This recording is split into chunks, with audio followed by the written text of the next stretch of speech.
Hi guys, good evening. मैं करण भारती, आप सभी का हमारे चैनल इडोनेस्ट में वेलकम है। आज हम लोग ईवीएस के क्लास 4th का अगला चैप्टर 14th और 15th पढ़ेंगे। 14th चैप्टर का जो मेन टॉपिक है वो है बसवा का खेत। इसमें एक कर्नाटक के फार्मर का वर्णन किया गया है, तो उसके बारे में हम लोग देखते हैं। कर्नाटक जो है एक भारत का राज्य है। कर्नाटक भारत का एक राज्य है। उसमें एक बेल बनी का गांव है, उसी गांव में ये बसवा रहता है। तो उस गांव के बारे में और उसकी खेती के बारे में चर्चा किया गया है इस चैप्टर में।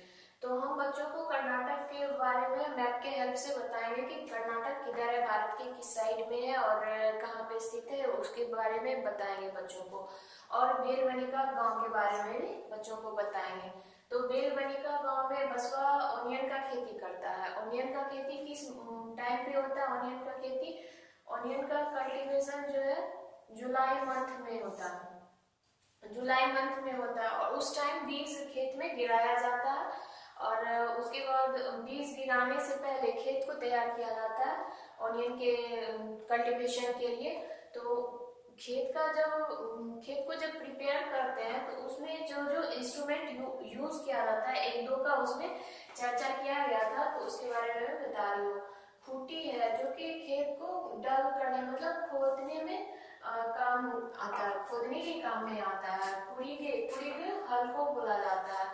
वहाँ पे कर्नाटक में कुड़ी के हल को बोला जाता है और हमारे यहाँ तो हल ही बोला जाता है। वहाँ पे जैसा बुक में फिगर दिया हुआ था उसके अकॉर्डिंग दो बैल लगा हुआ था, उसी स्ट्रक्चर जैसे इधर का हल जाता है उसी के स्ट्रक्चर जैसा था। तो मुझे लगा हल ही है, तो उसको मैं कुड़ी को बोली, यहाँ लिख दी हल। प्याज का पौधा जो है 20 डेज में निकल जाता है। कुड़ीके के हेल्प से ही खेत में जो है बीज को बोया जाता है। और ऐसा नहीं है कि एक साथ बहुत सारा बीज गिरा देना है, थोड़ा थोड़ा करके बीज उसका चैनल बना हुआ रहता है, उसमें गिराते जाता है।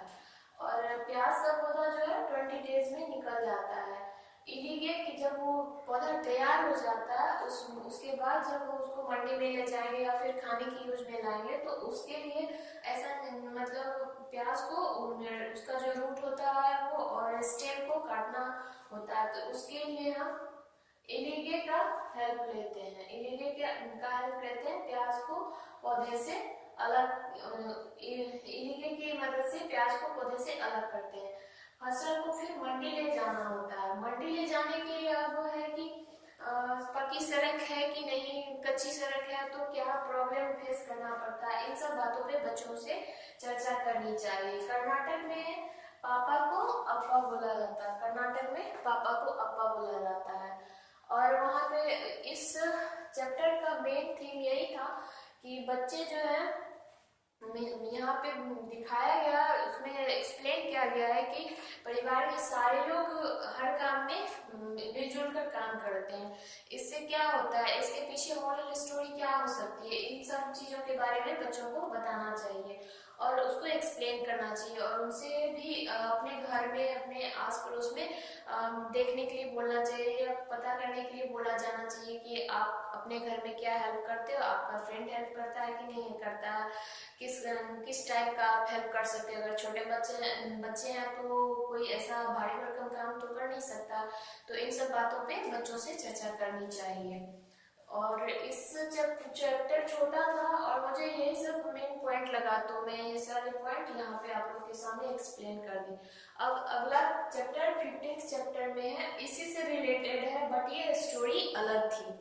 इसमें जो है मंडी से घर तक, इसमें एक सब्जी वाले का स्टोरी दिया हुआ है कि उसके 3 बच्चे हैं, वाइफ हस्बैंड है। और वो लोग जैसे सब्जी बेचना इतना आसान काम भी नहीं है कि चलो हम लोग तो मार्केट से गए उठा के ले आए, तो लगा कि चलो ये लोग सब मिलके काम करता है कम ही समय में।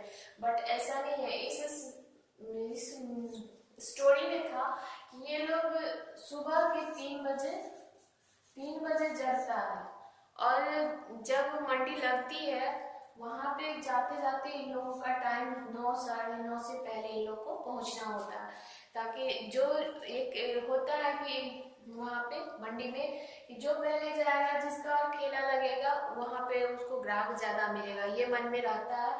तो उस वजह से ये लोग अर्ली मॉर्निंग जगता, और ऐसा नहीं एक मेंबर जग के काम कर रहा है, सारे मेंबर जग जाते हैं और मिलजुल के काम करते हैं। उसमें दिया हुआ था कि बच्चों को मंडी के बारे में बताया जा सकता है। ये मुझे पॉइंट लगा कि बताना चाहिए, इसके इसके ऊपर डिस्कशन करना चाहिए, तो ये यहाँ पे नोट कर ले। बच्चे अक्सर फैमिली के कामों में सहयोग करते हैं, तो वो इससे क्या सीखता है, इसके बारे में भी हमें चर्चा करनी चाहिए। और वो लोग जब पूरा फैमिली जग जाता है तो मिलजुल के काम करता है। लोग एक दिन पहले का सब्जी होता है, उसमें से जो भी सड़ा हुआ रहता है उसको अलग करके फ्रेश सब्जी अलग रखा जाता है। फिर ये मंडी जाता है न्यू सब्जी लाने के लिए, फिर उसको लाके नाश्ता करता है। उसके बाद ये अपना ठेला लगाता है। इसके जो छोटे छोटे बच्चे हैं तब तक हेल्प करता है अपने मम्मी का, और मम्मी इसकी नाश्ता सब प्रिपेयर करके रखती है। इसके पापा आते हैं, फिर वो नाश्ता करके जाते हैं। फिर एक बच्चा है जिसका क्लास दोपहर में रहता है, तो वो अपने पापा के लिए खाना लेके जाता है ठेला पे, और वहां से स्कूल चला जाता है। तो छोटा बच्चा भी अपने पेरेंट्स के घर के काम में किस तरह से हेल्प कर सकता है कि वो कुछ सीख भी जाए, इन सब बातों पे चर्चा किया गया है। बट इन सब के पीछे एक और बात है कि चाइल्ड लेबर को बढ़ावा नहीं देना है। जितना कम वो घर के बच्चे से काम लो, उसको पढ़ने का भी प्रेफरेंस, खेलने का भी प्रेफरेंस मिलना चाहिए। इन सब बातों पे चर्चा किया गया है। चाइल्ड लेबर को बढ़ावा दिए बिना बच्चों को उनके परिवार व सराउंडिंग्स, आसपास के लोगों की हेल्प करने के लिए संवेदनशील बनाएं। मेन थीम यही था कि बच्चों में संवेदनशीलता का डेवलपमेंट कैसे किया जाए, इन सब सारी बातों पे चर्चा करनी चाहिए। अगर आप लोग को ये वीडियो यूजफुल लगे तो लाइक शेयर एंड सब्सक्राइब जरूर करिए। अगला चैप्टर मैं कंटिन्यू रखूंगी। धन्यवाद।